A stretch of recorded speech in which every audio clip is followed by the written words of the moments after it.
Fall is a great time of year here at Kansas State University, and we're going to show you guys how to plant a tree today. There's a few techniques you should be aware of on proper planting techniques.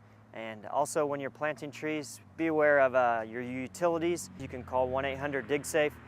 They'll tell you where to mark your utilities, and also be aware of sprinkler lines and any overhead lines that may be in the way when you're planting your tree. When you're digging your hole, you want to go ahead, make your hole about 2 times the size of the tree ball itself. That way it gives adequate room to backfill the tree and for root growth.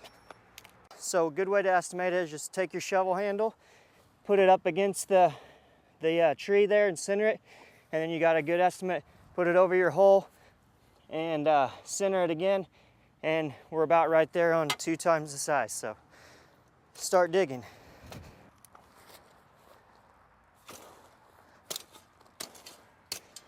If you do get some big clods like I just pulled out there, you'll want to try and break them up. This makes it easier for when you're backfilling, because you want to have your hole about the depth of the root flare here, and you just have to kind of back off some of the mulch, look down, and you'll see where the roots are starting to come out from the trunk of the tree, and that's the depth that you want to go for. All right, I think we got our hole pretty close to being the right depth. We'll go ahead and check it again. Make sure we're at ground level or just a little bit higher.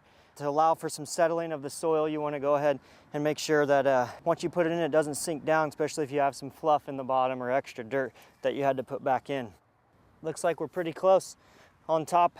What we want to do first is check the size. If you have a really compacted soil, try and rough it up a little bit.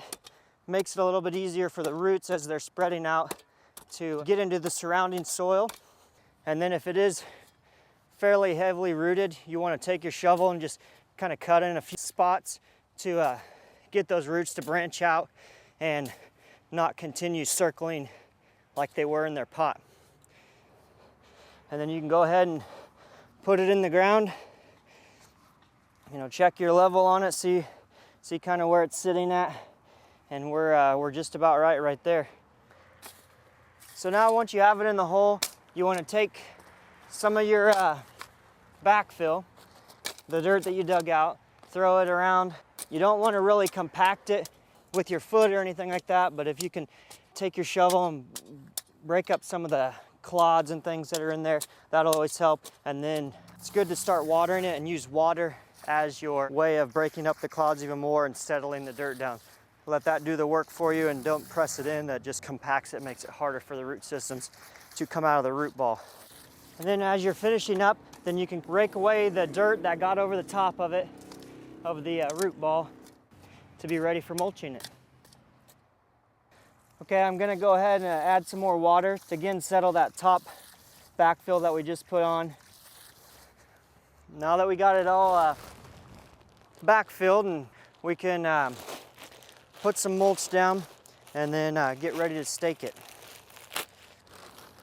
A good 2 inches or so around the outside of the tree flare is a good depth of mulch to put on to retain moisture through the growing season and into the winter to protect it from heat and cold.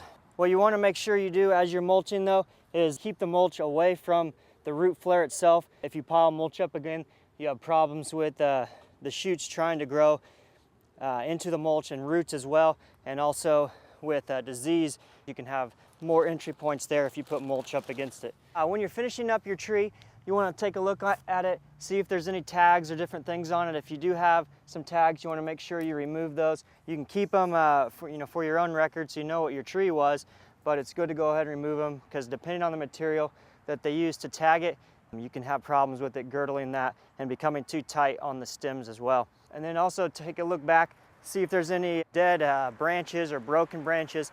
That's a good time to go ahead and prune those back. We don't recommend pruning to reduce height or anything at this time, because the plant needs as many leaves as it can have to keep growing and generating new roots since you just transplanted it. For more information, visit your local extension office or visit our website at kansasgreenyards.org.